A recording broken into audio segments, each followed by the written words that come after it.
Guys, girls, welcome back in. welcome back. And we are doing some healthy or unhealthy dilemmas for you guys today. Yes, sir. Hopefully, we can help you out. Hopefully we can. I heard James Before say that they want someone to ask for business and money advice. So here it goes. When did we say that? We have said it a couple of times. Yeah. We want business advice? No, want to give business advice. Oh, they want someone to ask for it. Sorry, I read it wrong. I thought they were saying we were asking for business advice. no. I was like, on what business? I'm down. Yeah, I just don't know yeah. what business we're talking about. Sorry, guys. So they want someone to ask for business advice. Okay, my boyfriend and I have a custom design business that we started together, and business has been picking up, but it's not picking up fast enough for our liking. Interesting.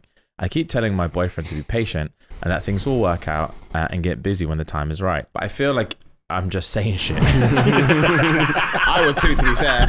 Optimistic. Yeah. We do a bunch of different things, from custom sweaters and shirts and tracksuits to business cards, flyers, invitations, car decals, and other stuff that I can't remember That's right a now. lot of shit. Yeah, I know that my boyfriend wants more business and more clientele, and so do I, because it gives my brain something to focus on.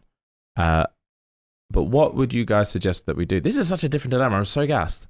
How refreshing. It is very refreshing. Usually it's just I fucked my boyfriend's dad and my wife's cheating on my neighbor. my wife's cheating. Yeah, this is such a different take. We had to shut down our website because paying for it was getting expensive, especially with orders being slow. And I do admit that I'm not the best at posting on socials. I can do it. I just need a path to follow so I don't get overwhelmed. Any advice? I was just listening to a 2.5 hour business podcast on the way down here. So I'm locked and loaded. I'm locked and loaded. Go on, the floor is yours. Let's break out half an hour of tips. The floor is yours, G. This is easy, right? My main thing is if someone, so they said, okay, cool, we've got a business, it's doing okay, we want it to do better, don't know what to do. I feel like 9 times out of 10, sorry Ram, I feel like I'm very angled over here today. You're good. I see you, bro. Thank you. I feel like 9 times out of 10, if someone put a gun to your head and was like, you need to make 100K from this business this year, what are you going to do? You would splurt out 100 things off the cuff that you're going to do. I feel, and even at the end, they were like, I can do social media. I'm not the best at posting on it, but I like da. Already you've said, there's one main thing I know I'm not doing.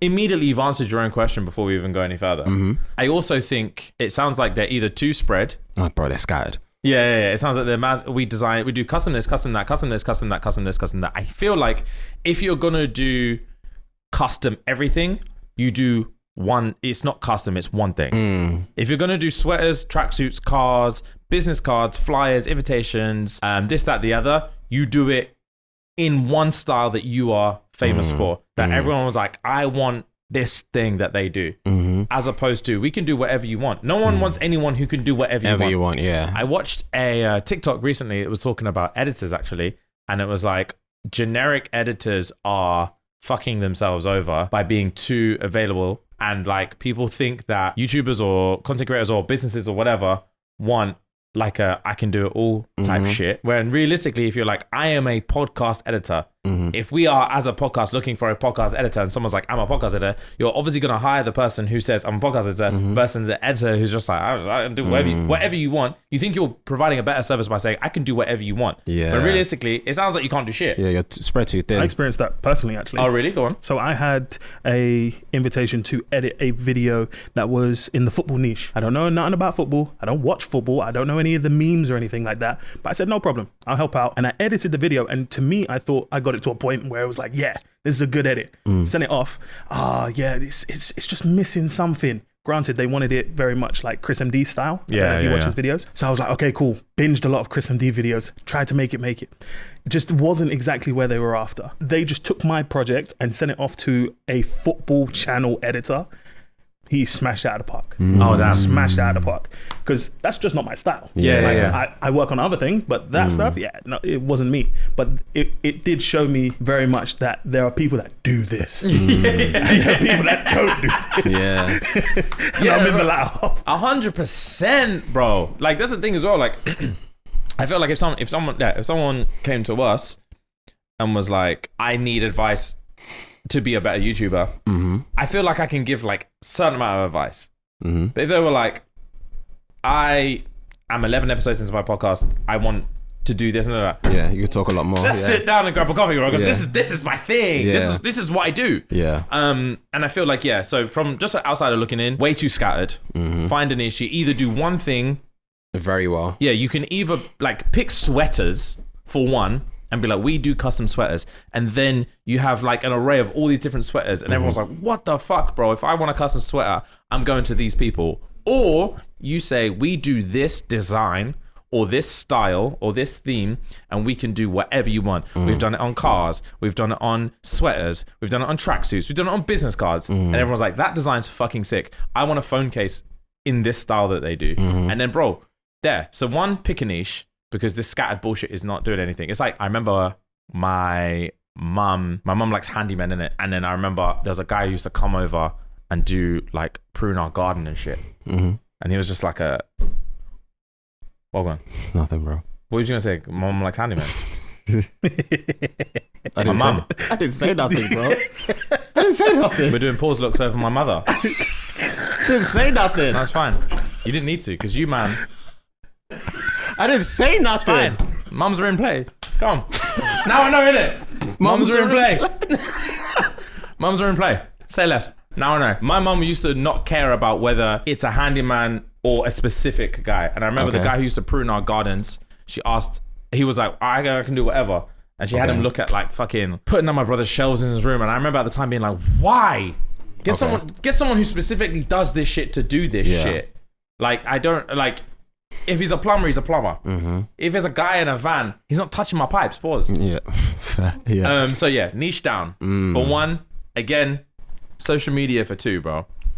No one's going on a random website unless you're paying to be on that sponsored thing on Google. No one's going on a random website on page 3 of Google. Yeah. Because they're looking for, and also no one's ever looking for something custom. They need to be told that they want something custom. I don't just Very wake true. up one day and be like, I want like a custom thing.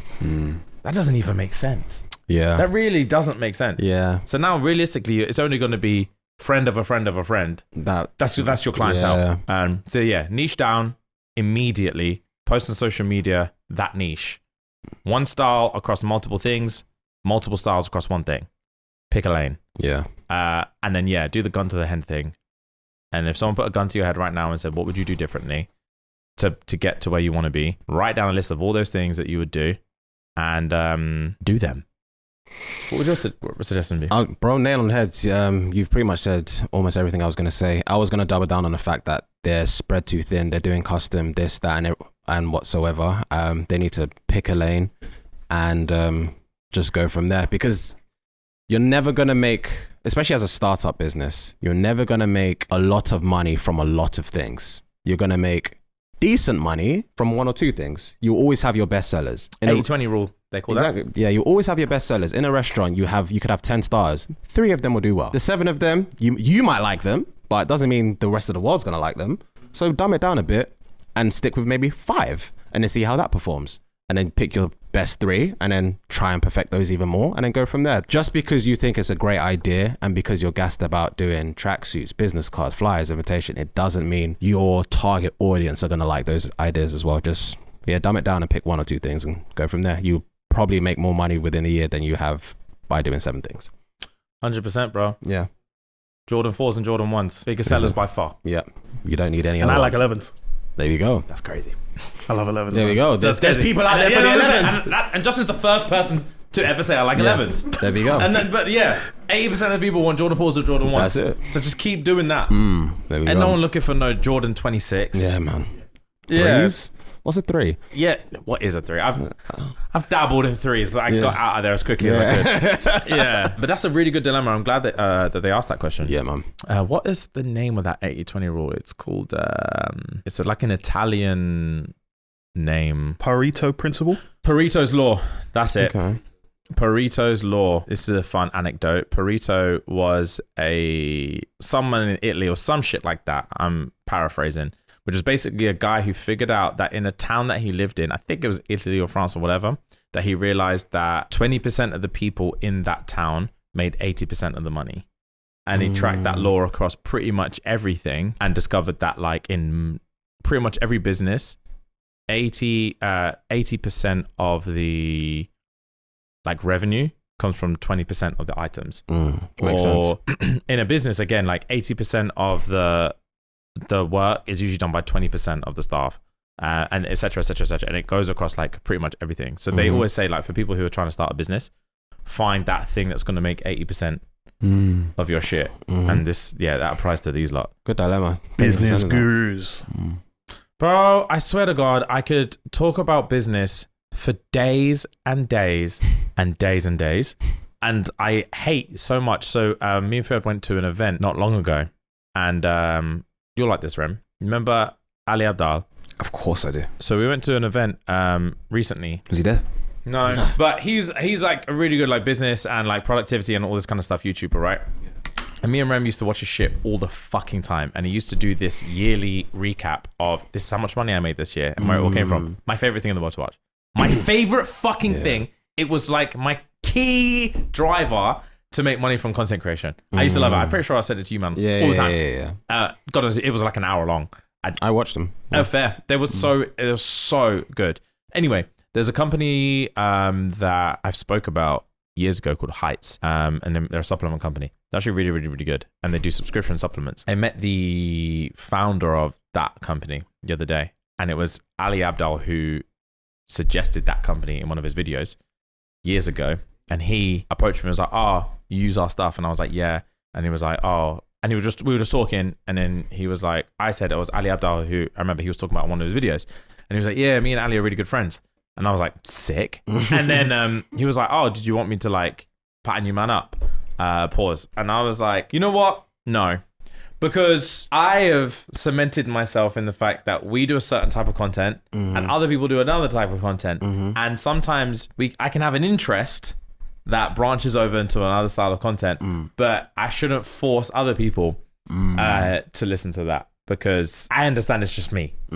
Yeah, right. I understand it's just me and it's just not around. And I was like, I don't want to get into a position where I'm like, because we have the ability to sort these interactions, I'm forcing hundreds of thousands of people to tolerate a conversation that only I want to have. Fair. Joe Rogan does that a lot, and I rate him for doing it. It's actually part of the reason why he's so big, is that he only speaks to guests that he's interested in. But Jesus fucking Christ, sometimes it's boring. He'll decide he's into fishing and then just talk to like a guy who just came off like a 6-week fishing expedition. And it's just like, I don't give a fuck, dude. People still lock in. It's crazy. They do and they don't, because since he started, because basically obviously on Spotify, you can't tell how many people listen, how many people watch, and that. Okay. On YouTube, you can. Okay. Bro, some of his episodes tank, which is actually, we're getting off topic here, but I'm into it. All right. How do you know they tank on Spotify? No, because they're on YouTube now. Oh, sorry. You can see, bro, some of his episodes do not perform. Okay. It's so interesting as well because he's literally the biggest podcaster in the world. You'd expect all of them to have millions. Now, bro, the really boring ones really do just have low views. And then it gets you into the mindset of like, damn, there is this like weird niche, not even niche of content, but there is this one mindset of like, I'm just going to do the videos that I want to do. And I don't care if you guys like it or not. And I don't care if it gets 11 views. I'm still going to sit down with this guy for 3 hours because this is a conversation I want to have. And you're like, damn, that's actually really, really interesting. I like that. I like that you don't care. And you're still the biggest show in the world. And he didn't become the biggest show in the world by starting off with only doing bangers. Yeah. And then once he got big, he started doing like his own shit. Whichever one he like wants from to do. day one, he's just done his own shit. Yeah. And it's like this weird dichotomy of like, is there a space in the world for content like that still where people can just most of the time just do shit that they want to do and then rely on the bangers? Because the bangers still bang. But he's allowed himself to get into a position where it doesn't matter if he doesn't do a banger for 3 months because he got paid 100 M's. Also true. That's when there's rent to be paid. That's a different conversation. Yeah, when there's rent to be paid, you're only doing bangers. His rent's been paid for his kids, so he doesn't care. He's going to drop what he wants It's when very he wants. true. I always find it interesting that the ones that technically tank still get what you would think is like not a lot of views, but like could be like 10,000 views. Oh, yeah. I mean, yeah, for context, I'm talking about like 300,000 views. Yeah, his standards of His tank. bangers get like 30 million. Yeah. Wow. Yeah. That's what I'm saying. So in comparison, I always find it interesting because there's always that core audience that everybody has that will watch every single video that you watch, and then in that core audience, there's that specific little niche of people that this content relates to them so much. Oh yeah. And then you know gang, you man are my people. Yeah. So It's very true. I've always found that really interesting. It is really interesting. Content's the most fun thing in the world. Guys, I could talk about this for 7 hours straight. One day I just want to just get it off my chest. Why not? Why not? Why not? Just talk about content for hours and hours and hours and hours and hours. Why don't you? I don't know, because I want to bore people. And when I say people, I mean you, man. I'm here for it, bro. Yeah, but it's also, I know you are. even though I don't listen to Joe Rogan or watch Joe Rogan, like I could still agree or disagree with certain things you say about Joe Rogan. We can have a conversation about it. Do you see what I'm saying? I know. I So get a it. conversation can still be had. No. I get it. And I'm just not even talking about just Joe Rogan. Like, I'm just talking using an example. bread. What are you talking about? There's money in it. If you just want to sit down in front of a camera, we'll make a course, bruv. Oh, I don't want to do a course. I don't want to do a course. You said you wanted to do. Actually, no. we're Yeah, I talking don't about want to something do. else. I like course people creep me out. Course people stress and creep me out. Young Skillshare. You spoke about Skillshare before about. I used to want to do Skillshare. They actually you did. changed their monetization Bro, model, so it's actually not as appealing as it used to be. Oh, I okay. didn't know. I used to make I was gonna backs say, on yeah. there. I used to make backs on Ali there. used to chat about Skillshare all the time. Oh, bro, I was back in the day. We were like 6 episodes in. I was like, "Ram, we're doing a course on Skillshare." This is it. There's stuff that people don't know they need to know. Oh my god. Yeah, bro. People were making racks on Skillshare, bro. And yeah, I mean, you can do a course. Ultimately, it's irrelevant because I also am a true believer that just being good is the answer. Just being authentically yourself and just being good is the answer. And I feel like the more courses and the more blueprints that people put out, it pushes people further away from just actually just being themselves. It's not moving into this huge ass fucking expensive room that got us the views. We were still getting views when True. we were doing fuck all. True. Very So- true. This just helped production. Yeah, really. it's just nicer to look It's at. nicer to look at. It's nicer for them to look at. But yeah, you're right. Yeah, so I feel like I'd be selling my soul to do a course because it's again 80-20 rule. The course, it would be like a course that people sit through hours and hours and hours and hours, and that will get you the 20%.